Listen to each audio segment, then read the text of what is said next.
بسم اللہ الرحمن الرحیم۔ السلام علیکم ورحمۃ اللہ وبرکاتہ۔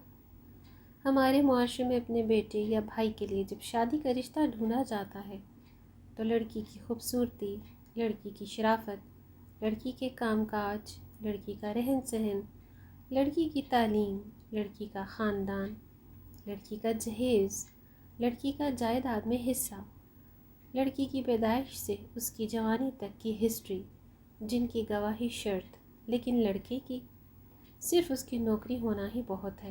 نہ شکل و صورت اہم، نہ کردار اہم، نہ چال چلن اہم، نہ اس کے دوست احباب اہم، نہ اس کا گھر والوں سے رابطہ تعلق اہم، نہ اس کے عشق معاشقے اہم۔ بس ایک نوکری اس کے 100 عیبوں پر پردہ ڈال دیتی ہے۔ اور المیہ تو یہ ہے کہ کسی کی بیٹی یا بہن کے گھر جب دیکھنے جاتے ہیں تو پہلے کہلاوا بھجواتے ہیں کہ لڑکی دیکھنے آ رہے ہیں۔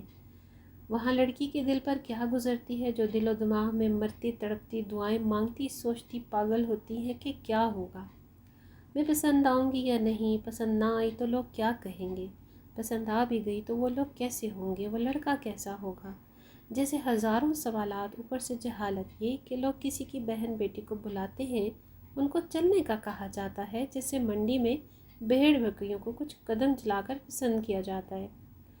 اس کے کمرے کو جا کر دیکھتے ہیں، ان کے گھر کھا پی کر اور واپس ایک میسج بھیج دیتے ہیں، کہتے ہیں معاف کرنا ہمیں لڑکی پسند نہیں۔ ایسے لوگوں کو تیل کی گرم کڑھائی میں ڈال دینا چاہیے۔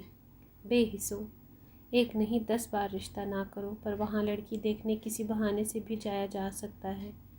جب تک پسند نہ آئے رشتے کی بات نہ کیا کرو، وہ لڑکی ہے فرشتہ نہیں، پری نہیں، ایک سادہ سی معصوم سی انسان ہے جس کے کچھ جذبات ہیں، کچھ خواب ہیں، اس کی بھی کوئی عزت نفس ہے۔ خدا را اپنے چاند سے بیٹوں کے لیے پریاں ضرور ڈھونڈیں، پر کسی کی بہن بیٹی کو عیب لگا کر نہیں، کسی کی آہ لے کر نہیں، کسی کی بددعا لے کر نہیں۔ اچھی اور غریب لڑکیوں کو اپناؤ تاکہ آپ کے سبب کسی معصوم کی زندگی ہی سنور جائے۔